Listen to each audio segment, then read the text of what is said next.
Hi అండి. అందరికీ ఎంగిలి పూల బతుకమ్మ శుభాకాంక్షలండి. మనం ప్రతి సంవత్సరం ఎన్నో రంగుల పూలతో తయారు చేసుకునే బతుకమ్మకు కూడా ఒక మంచి కథ ఉందండి. నా చిన్నప్పటి నుంచి నేను మా నానమ్మ, అమ్మమ్మల దగ్గర విన్నటువంటి ఈ కథను మీతో షేర్ చేసుకోవాలని మీ ముందుకు ఇలా వస్తున్నానండి. పూర్వకాలంలో ఒక రాజుగారు ఉండేవాళ్ళు. ఆ రాజుగారికి 7 కొడుకులు, ఒక కుమార్తె అండి. 7 తర్వాత పుట్టిన కుమార్తెను ఎంతో అల్లారు ముద్దుగా పెంచుకుంటారండి వాళ్ళు. వాళ్ళందరికీ యుక్త వయసు రాగానే అందరికీ పెళ్ళిళ్ళు చేస్తారు. అయితే కుమార్తెకు కూడా పెళ్లి చేసి అత్తగారింటికి పంపుతారు. వాళ్ళ బాధ్యతలు తీరినాయని వాళ్ళు కాశీ యాత్రకి బయలుదేరతారనమాట. బయలుదేరేటప్పుడు రాజుగారు 7 పిల్లల్ని పిలిచి రాజ్య బాధ్యతలు అప్పచెప్పి, అలాగే ఆడబిడ్డని జాగ్రత్తగా చూసుకోండి, దసరా పండక్కి పిలవండి అని చెప్పి వాళ్ళు కాశీ యాత్రకి వెళ్ళిపోతారనమాట. ఇదిలా ఉండగా దసరా పండగ రానే వస్తుంది. పెద్దన్నయ్య వెళ్ళి ఆ అమ్మాయిని తీసుకొని వస్తాడనమాట.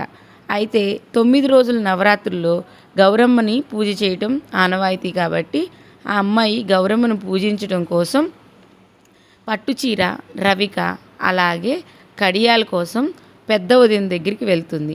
ఆవిడ నేను వంట చేస్తున్నాను, తలుపు తీయటం కుదరదు అని చెప్తుంది. అలా రెండో వదిన దగ్గరికి వెళ్ళి తలుపు కొడితే నేను పిల్లవాడికి పాలిస్తున్నాను, తలుపు తీయటం కుదరదు అని చెప్తుంది. మూడో వదిన నేను పిల్లలకి అన్నం పెడుతున్నాను, తలుపు తీయటం కుదరదు అని చెప్తుంది. అలా అందరు వదినలు ఏదో ఒక సాకు చెప్తూ ఉంటారనమాట. 7వ వదిన దగ్గరికి వెళ్తే 7వ వదిన తలుపు తీసి ఏమి కావాలి అని అడుగుద్ది. నాకు గౌరమ్మ ఆడుకోవటం కోసం చీర, రవిక, కడియాలు కావాలి అని అడుగుద్ది. అయితే ఇస్తాను, తీసుకో అని చెప్పి అవన్నీ తీసుకొచ్చి ఇస్తుంది. ఇస్తూ ఒక షరతు పెడుతుంది. చింతాకంత పసుపు అంటినా ఈ చీరకి, అలాగే పిరికిడంత గంధం అంటినా, అలాగే కడియాలు చొట్టబోయినా సరే నీ రక్తం నా నుదుట పెట్టుకుంటాను అని చెప్తుంది. అవన్నీ పట్టించుకుని ఆడబిడ్డ మంచిగా తయారయ్యి గౌరమ్మ దగ్గరికి వెళ్ళి పూజ చేస్తుందన్నమాట. పూజ చేసేటప్పుడు తనకు తెలియకుండానే పసుపు కుంకుమలు అంటుతాయి చీరకి. అలాగే బిస్తి గీయటం వల్ల ఆ కడియాలన్నీ కూడా చుట్టబోతాయి అన్నమాట. కడియాలు 2 అవి గమనించుకుని ఆ అమ్మాయి మరుసటి రోజు వచ్చి వదినకి ఆ చీర, కడియాలు, రవిక ఇస్తుందన్నమాట. ఇవి చూసినటువంటి వదిన అలకపాన్ పెక్కుతుంది, నాకు తలనొప్పి వచ్చింది అని చెప్పి. బయట నుంచి వచ్చిన చిన్నన్నయ్య ఏమైంది అని అడగగా తన చెల్లితో తను చేసుకున్నటువంటి ఒప్పందం గురించి చెప్తుందన్నమాట. అయితే ఇదిలా ఉండగా పండగ పూర్తయిపోతుంది. నాకు తలనొప్పి తగ్గట్లేదు, నీ చెల్లి రక్తం తీసుకొచ్చి పెడితేనే తగ్గుతుంది అని ఆవిడ పద్దాకా గోల చేస్తూ ఉంటుంది. ఆమె గోల భరించలేక చిన్నన్నయ్య ఒకరోజు మా చెల్లి రక్తం తీసుకొస్తాను అని చెప్పి వెళ్ళి చీమలు దూరని చిట్టడివి, కాకులు దూరని కారడవికి వెళ్ళి చెల్లిని చంపటం ఇష్టం లేక కాకిని చంపి కాకి రక్తం తీసుకొచ్చి పెడతాడనమాట. ఆమె సంతోషంతో కట్లా కడవ తీసుకొని మెట్లా బావికి నీళ్లు తీసుకురావడానికి వెళ్తుంది. అయితే ఊళ్ళో ఉన్న ఆడవాళ్ళందరూ అందరి కోడళ్ళు కుంకుమ పెట్టుకుంటే కలవారి కోడలేంటి కాకి రక్తం పెట్టుకొచ్చింది అని చెప్పేసి నవ్వుతారు. మరలా ఆవిడ ఇంటికి తిరిగి వచ్చి అలకపాను పెక్కి కూర్చొని నువ్వు కాకి రక్తం తీసుకొచ్చి పెట్టావు, అందుకే నా తెల్లనొప్పి తగ్గలేదు అని చెప్పి బాధపడుతుంది అనమాట. ఇంకా చేసేదేమీ లేక అన్నలందరికీ కూడా ఈ 7వ అన్న చెల్లిని అత్తగారింటికి దింపి వస్తాను అని చెప్పి చెల్లిని తీసుకొని అడవిలోకి వెళ్తాడు. అప్పుడు చెల్లి ఏంటి అడవిలోకి తీసుకొస్తున్నామన్నా అంటే ఇది అడవి కాదమ్మా, వర్షాల వల్ల చెట్లు అలా పెరిగినాయి అని చెప్తాడు. మార్గం మధ్యలో ఆకలి వేస్తుంది, అన్నయ్య నాకు ఆకలి వేస్తుంది అని అంటే తను తీసుకొచ్చినటువంటి అన్నాన్ని పెట్టి తన ఒడిలోకి పడుకోబెట్టుకుంటాడు.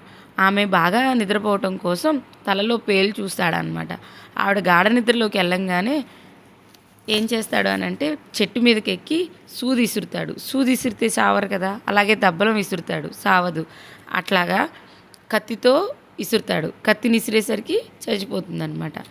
ఆ రక్తాన్ని తెచ్చి భార్య నుదుటను పెడతాడు. ఆవిడ సంతోషంతో కట్లా కడవ తీసుకొని మెట్లా బావికి వెళ్తుంది. నీళ్లు తీసుకొస్తుంటే ఆడవాళ్ళందరూ అందరి కోడళ్ళు కుంకుమ పెట్టుకుంటే కలవారి కోడళ్ళు మనిషి రక్తం పెట్టుకుంది అనగానే ఆమె సంతోషపడిపోతుంది అనమాట. ఇలా కొన్ని రోజులు అయిపోయిన తర్వాత చనిపోయిన ఆ అమ్మాయి శరీరం కూడా మొండెమేమో బావిలాగా, కాళ్ళు చేతులు త్రాడు బకెట్లాగా, తలభాగమేమో తంగేడు పూల చెట్టులాగా బావి పక్కన మారిపోతాయి అన్నమాట. ఇదిలా ఉండగా కొంతకాలానికి తల్లిదండ్రులు కాశీయాత్ర ముగించుకొని అడవి మార్గంలో వస్తూ ఉండగా వాళ్ళకి దాహం వేసి బావిని చూసి నీళ్లు తాగుదామని చెప్పి బావి దగ్గరికి వెళ్తారు. ఆయన తాడు ముట్టుకుపోతే ముట్టకు ముట్టకు ఓ నాన్న ముడితే నీ చేయి కందేను పాపకారి వదిన చేయబట్టి దోషకారి అన్నయ్య నన్ను నరికి చంపాడు అని అంటుందన్నమాట. అయితే ఈ మాటలు విన్న ఆయన వాళ్ళ భార్యను పిలిచి ఇలా మాటలు వినబడుతున్నాయి అని అంటే ఆవిడ కూడా పట్టుకోపోతే ముట్టకు ముట్టకు ఓ అమ్మ ముడితే నీ చేయి కందేను పాపకారి వదిన చేయబట్టి దోషకారి అన్నయ్య నన్ను నరికి చంపాడు అని అంటుంది. వాళ్ళకి అయోమయంగా ఉంటుందన్నమాట. ఇది ఒక సిచ్యువేషను. ఇంకొక వైపు నుంచి ఏమవుతుంది అని అంటే ఆ ఆడబిడ్డ అత్తగారు వాళ్ళు ఉంటారు కదా, వాళ్ళు కబురు పంపుతారనమాట. ఏమని, మా కోడల్ని ఇంటికి పంపండి చాలా రోజులు అయ్యింది అని. అది తెలుసుకున్నటువంటి పెద్దన్న అదేంటి ఎప్పుడో పంపాం కదా అని అది తెలుసుకోవటం కోసం వాళ్ళు అందరు అన్నయ్యలు కలిసి ఇటు వస్తూ ఉంటారనమాట. ఈ తల్లిదండ్రులు కూడా ఎదురుపడతారు. ఇలా మార్గం మధ్యలో ఇలా జరిగింది అని తల్లిదండ్రులు చెప్పంగానే వీళ్ళు కూడా వెళ్తారు. ఎవరు, అన్నలందరూ కలిసి వెళ్తారనమాట. వెళ్తే ప్రతి ఒక్క అన్న పట్టుకోగానే ఇదే మాట వస్తుంది. ముట్టకు ముట్టకు ఓ అన్న ముడితే నీ చేయి కందేను పాపకారి వదిన చేయబట్టి దోషకారి అన్నయ్య నన్ను నరికి చంపాడు అని వస్తుంది. అలా చిన్నన్నయ్య ముట్టుకోగానే ఆ పాపాత్ముడు అన్నయ్య నువ్వు కాదా, ఆ వదిన నీ భార్య కాదా అని మాట వినిపిస్తుంది. అది తెలుసుకున్నటువంటి రాజుగారు రాణిగారు బాగా ఏడుస్తారు. ఎంత బాధపడతారంటే అంత బాధపడతారనమాట. ఎంత ఘోరమైన పని చేశారు అని చెప్పేసి వాళ్ళు ఏడుస్తూ అడవిల్లోకి వెళ్ళిపోయి ఘోరమైన తపస్సు చేస్తారు. పార్వతీ పరమేశ్వరులు ప్రత్యక్షమై ఏమి కావాలని కోరితే నా కూతుర్ని బతికించమని అడుగుతారు. అప్పుడు పార్వతీ పరమేశ్వరులు చెప్తారు, నీ కూతురు గౌరీ పూజ చేసింది కానీ ఆమె పూజ చేసిన అక్షింతలు వేసుకోకపోవటం వల్ల ఇలా జరిగింది అని చెప్తారు. దానికి పరిహారం లేదా అంటే మళ్ళీ వచ్చే సంవత్సరం దసరా వరకు వేచి ఉండి పూజ చేసి ఆ అక్షంతలు ఆ బావిపై చల్లితే ఆమె మళ్ళీ బతుకుద్ది అని అంటారు. అలాగే వాళ్ళు సంవత్సరం వెయిట్ చేసి మంచిగా పూజ చేసి ఆ అక్షంతలు తీసుకొచ్చి బావిపై చల్లంగానే చల్లి వాళ్ళు ఇలా అంటారనమాట, బతుకమ్మ అని చెప్పేసి.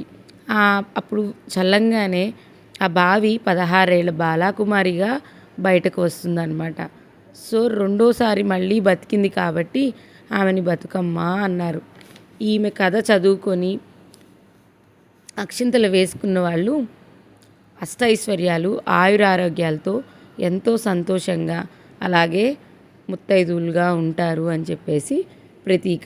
ఆమె చనిపోయినప్పుడు తంగేడు పూలు చెట్టులా మారింది కాబట్టి పార్వతీదేవి చెప్తుందన్నమాట, నీ తంగేడు పూలతో నన్నెవరైతే గౌరమ్మని పూజిస్తారో వాళ్ళందరికీ కూడా అష్టైశ్వర్యాలను కల్పిస్తాను, అలాగే దీర్ఘాయుషునిస్తాను అని చెప్తుంది.